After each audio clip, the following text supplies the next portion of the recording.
ओम साईं राम। आप सभी भक्तों को मेरा प्यार भरा प्रणाम। आशा करती हूँ आप सब ठीक होंगे। आपका स्वागत है अपने YouTube चैनल भक्ति आराधना में। प्रिय भक्तों, आज हम श्री साईं सच्चिद्र अध्याय 14 सुनने जा रहे हैं। आज हम सुनने जा रहे हैं बाबा की ऐसी पावन लीलाएं जिन्हें सुनकर हर भक्त यह अनुभव करेगा कि साईं अपने श्रद्धालुओं की चिंता स्वयं करते हैं और उनके दुख आने से पहले ही समाधान तैयार कर देते हैं। तो आइए मन शांत करें, शिरडी की पवित्र धूल को अपने हृदय में बसाएं और प्रारंभ करते हैं साईं सच्चिद्र अध्याय 14। ओम साईं राम। शिरडी का वातावरण जैसे हर दिन नई आध्यात्मिक लय से जागता था। बाबाओं के चूल्हे की मिट्टी सुगंध, मंदिर की घंटियां की ध्वनि और भक्तों की कतार सब मिलकर एक ऐसा संसार रचते थे जहाँ प्रेम, भक्ति और विश्वास ही जीवन की वास्तविक भाषा बन जाती थी।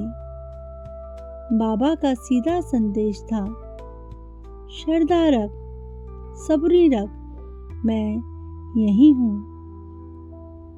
इस अध्याय में बाबा की कई महान लीलाएं सामने आती हैं, जिनमें हर भक्ति कथा एक आत्मिक शिक्षा और सच्चे जीवन मार्ग की ओर इशारा करती है। पहली कथा है नांदेड़ के रतनजी वाड़िया। साईं की अदृश्य कृपा। नांदेड़ के एक संपन्न, धर्मनिष्ठ और परोपकारी व्यापारी रतनजी वाड़िया।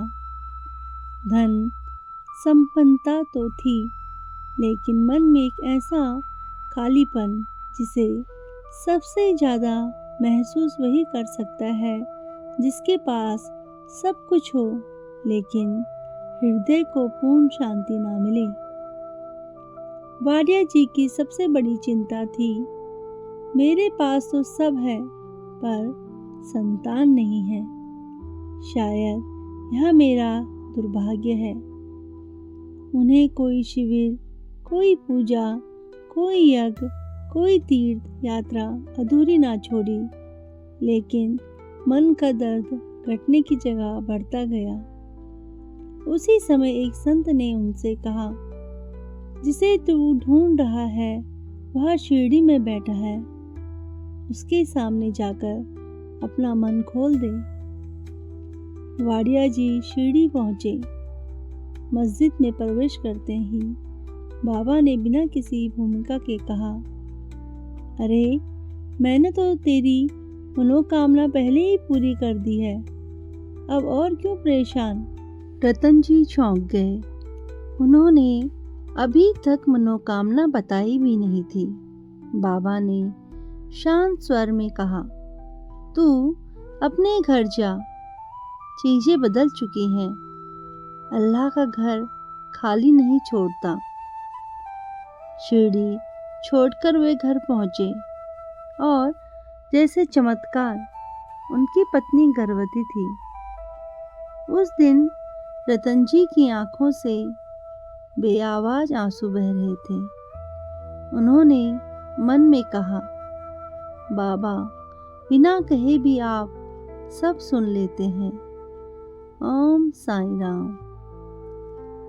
दूसरी कथा है संत मौला साहब।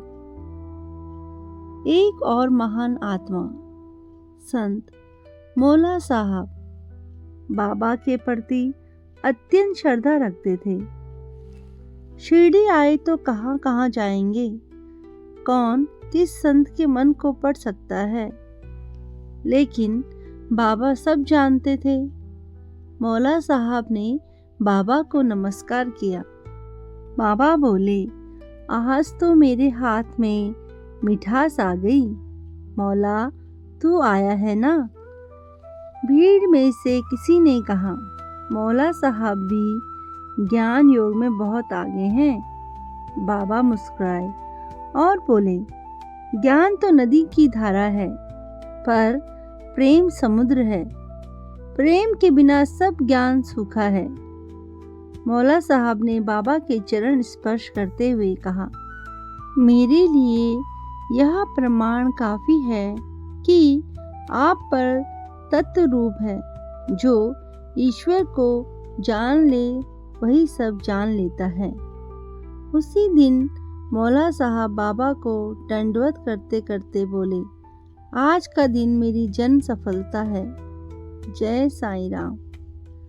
तीसरी कथा है दक्षिणे का मर्म, बाबा का दिव्य रहस्य।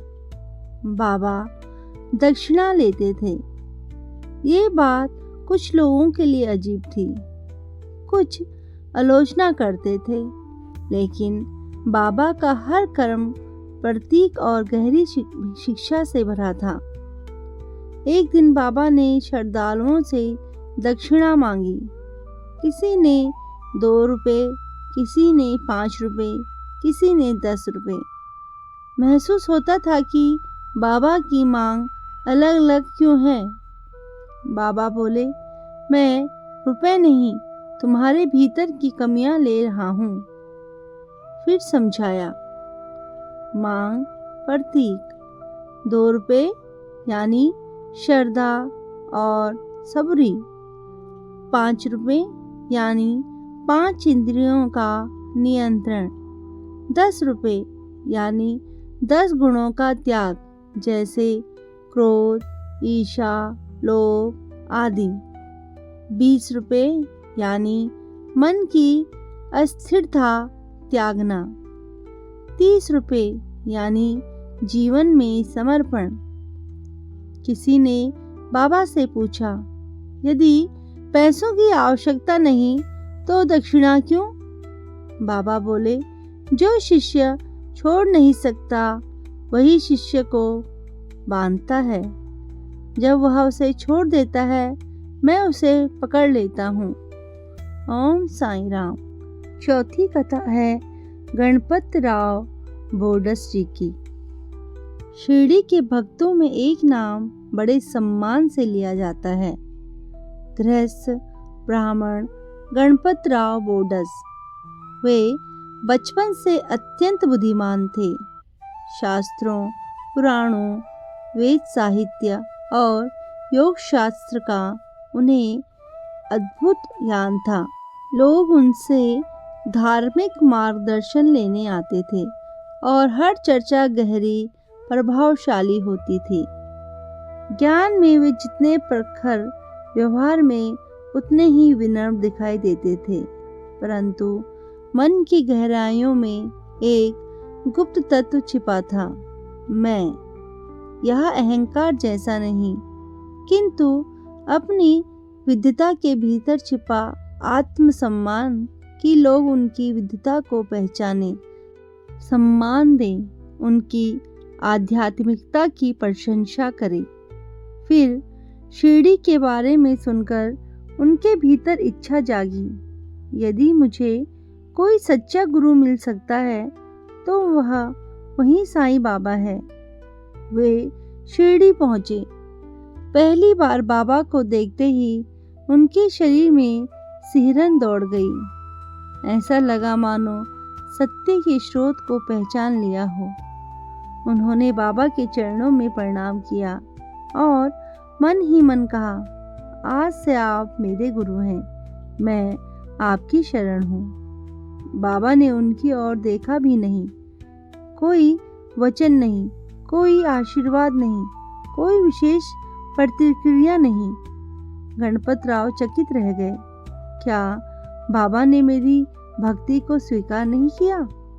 उन्होंने सोचा, शायद भीड़ अधिक है। वे अगले दिन फिर गए। अगले दिन भी बाबा उन्हें देखकर बोले नहीं, ना कोई काम बताया, ना कोई प्रश्न किया।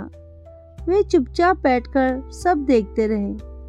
एक सप्ताह बीत गया।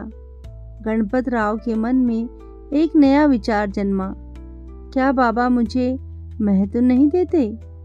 मैं रोज आता हूँ, चरण छूता हूँ, प्रसाद देता हूँ, पर बाबा मुझे अनदेखा कर रहे हैं। मन में आक्रोश नहीं था, लेकिन पीड़ा जरूर थी। मन ने कहा, मैं इतना ज्ञानवान हूँ, लोगों ने मुझे गुरु माना है और यहाँ मैं एक भक्त के रूप में आया हूँ, फिर भी कोई ध्यान नहीं। एक दिन यह पीड़ा चुपचाप उनके मन में उठ रही थी और तभी बाबा ने उन्हें इशारे से बुलाया। गणपत राव के कदम कांपने लगे।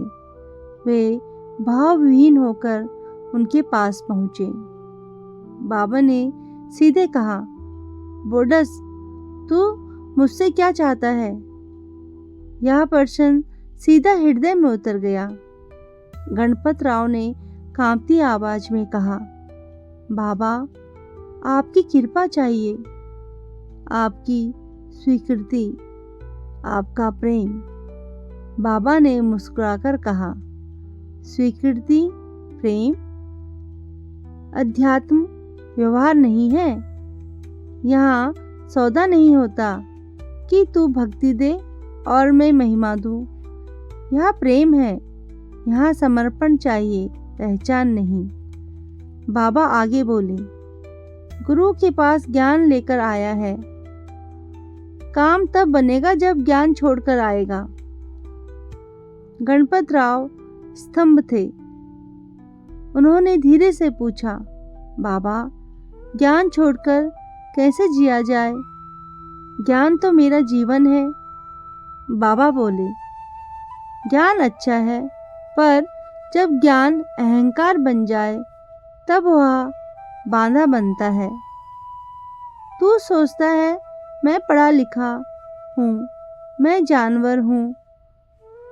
अध्यात्म में मैं नहीं चलता, केवल तू चलता है और वह तू है, अल्लाह, राम, हरि, साईं। बाबा ने बोडस के हृदय में छिपे दर्द को बिल्कुल स्पष्ट कर दिया। उस दिन से बोडस की यात्रा शुरू हुई, ज्ञान से समर्पण की यात्रा। अब बोडस मस्जिद में आते, लेकिन भीड़ के बीच खो जाते। पहले वे ध्यान आकर्षित करने के लिए सामने बैठते थे, अब वो एक कोने में बैठते, बाबा को चूल्हा फूकने देखते, धुनी जलाते देखते, भीख लाते देखते और भीतर से पिघलते जाते। अब उनके मन में प्रार्थना बदल गई थी। पहले, बाबा मुझे पहचाने, मुझे स्वीकारें, और अब, बाबा मैं आपको पहचानूं, यही बहुत है। दिन बीतते गए और एक दिन वही हुआ जिसका बोडस ने कभी कल्पना भी नहीं की थी। पूरी भीड़ के बीच बाबा अचानक बोले, अरे बोडस, मेरे बेटे, इधर आ, तू आज रात यहीं सोना। आज बाबा ने स्वयं बुलाया था। यह बुलावा बोडस के लिए किसी महाप्रसाद से कम नहीं था। उस रात बाबा के पास सोए, बाबा की सांसों की आवाजें सुनते रहे, धुनी की गर्माहट महसूस करते रहे, मस्जिद की पवित्रता में खोए रहे। बाबा ने कहा, देख बोडस, तू सही मार्ग पर चल रहा है। ज्ञान छोड़ने का मतलब यह नहीं कि सीखना छोड़ दे, इतना ही नहीं कि अपनी बुद्धि पर गर्व छोड़ दे। सच्चा ज्ञानी वही है जो जाने कि वह कुछ नहीं, बस प्रभु है। उस वाक्य ने बोडस के जीवन की दिशा बदल दी। उस दिन से उनका ज्ञान और बढ़ा, क्योंकि उसमें अहंकार की मिलावट समाप्त हो चुकी थी। गणपत राव बोडस की सच्ची महानता तब शुरू हुई जब उन्होंने माना, ना मैं महान हूँ, ना सीख चुका हूँ, सब बाबा का दिया है और यही आध्यात्मिक प्राप्ति की ऊंची अवस्था है। समर्पण। कहानी समाप्त नहीं, यहीं से शुरू हुई। बोडस आगे चलकर हजारों लोगों के आध्यात्मिक मार्गदर्शक बने। उनकी सन्यास जैसी चमक का कारण ज्ञान नहीं, बाबा का दिया विनम्रता का आभूषण था। जय श्री साईं। 5वीं कहानी है श्रीमती तारखंड जी की। मुंबई के एक संपन्न लेकिन अत्यंत भक्तिमय परिवार में रामचंद्र तारखंड और उनकी पत्नी श्रीमती तारखंड रहते थे। धन था, सुविधाएं थी, व्यापार था, पर दोनों के हृदय में सबसे बड़ी विरासत थी साईं का प्रेम।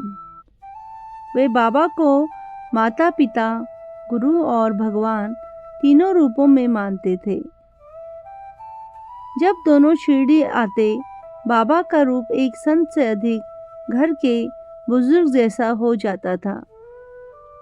तारखंड दंपति जब भी आते, बाबा अपने हाथों से प्रसाद देते, हंसते, बातें करते, ध्यान रखते।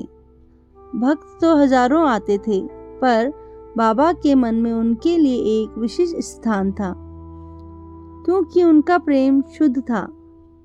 एक दिन तारखंड दंपति शिरडी आए थे। मुंबई में उनके घर पर साप्ताहिक भजन सत्संग की परंपरा चल रही थी।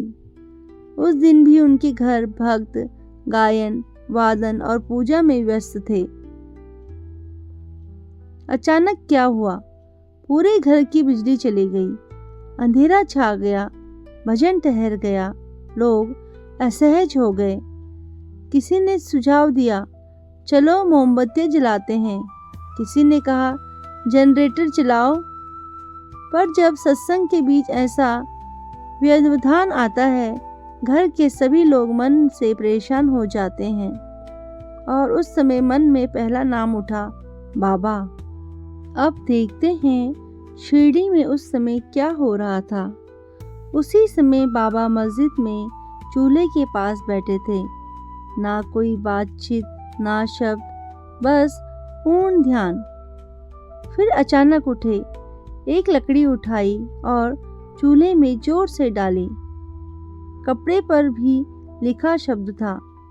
अब रोशनी हो गई, धुनी तेज चमकी। उसके साथ ही मुंबई के सत्संग हॉल में बिजली लौट आई। दिए चमक उठे, कमरा उजाला हो गया, गायन फिर शुरू हो गया।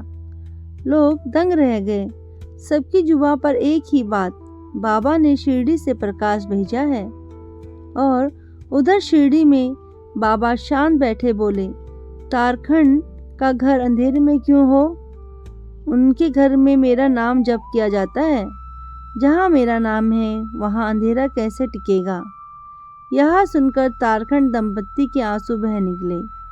प्रेम का बंधन कितना गहरा था, दूरी के बावजूद निगरानी का एहसास। वे बाबा के पास रोते हुए पहुंचे। आप हमें इतना क्यों प्यार करते हैं बाबा? बाबा ने धीमे स्वर में कहा, जहाँ प्रेम होता है, मैं स्वयं वहाँ बस जाता हूँ। कौन कहाँ है, इससे फर्क नहीं पड़ता। दिल की दूरी ना हो, बस यही पर्याप्त है। तारखंड दंपति के आने पर बाबा उत्साहित हो जाते थे। वे कभी उनसे कहते, अरे आज तुमने देर कर दी, मैं कब से देख रहा था कि तुम कब आते हो। या कभी कहते, आज मेरा भोजन तुम बनाओगे? तुम्हारे हाथ का स्वाद मेरी आत्मा को तृप्त करता है। प्यार, दुलार और अपनापन बाबा के व्यवहार में इतना था कि तारखंड दंपति महसूस करते, बाबा हमारे हैं और हम बाबा के। एक और दिन की घटना अत्यंत महत्वपूर्ण है। तारखंड दंपति मस्जिद में थे, तभी बाबा ने कहा, तुम दोनों घर जैसे हो, इसलिए तुमसे मेरी अपेक्षा अलग है। दंपति ने झुककर पूछा, बाबा हम क्या करें जो आपका प्रिय हो? बाबा ने कहा, सिर्फ इतना करो, जो प्रेम तुम मुझसे करते हो वही प्रेम संसार के लोगों के साथ भी करो। यह सुनकर श्रीमती तारखंड रो पड़ी। बाबा, क्या संसार में कोई है जो आपके जैसा दयालु हो? बाबा ने उनके आंसू पोंछकर कहा, मैं कोई अलग नहीं हूँ। मेरे भीतर वही है जो सबके भीतर है, पर लोग भूल गए हैं। जब लोग याद करेंगे तो मैं सभी में दिखूंगा। श्रीमती तारखंड ने जीवन के अंतिम दिन तक यह सीख अपने भीतर संजो कर रखी और उनका जीवन संसार के लिए प्रिय और सेवा का मंदिर बन गया। कहानी यही नहीं बताती कि बाबा उनके घर में प्रकाश लाए। कहानी कहती है कि बाबा उनके हृदय में प्रकाश बनकर बस गए। अध्याय का सार। साईं एक ही शिक्षा देते रहे, मनोकामना तपस्या से नहीं भक्ति से पूर्ण होती है। संकट आने पर घबराओ मत, साईं पहले से काम पर लग चुके होते हैं। दक्षिणा धन नहीं, बुराइयों को त्यागने की शिक्षा है। गुरु को स्थान पाना चाहो, मन का अभिमान छोड़ो।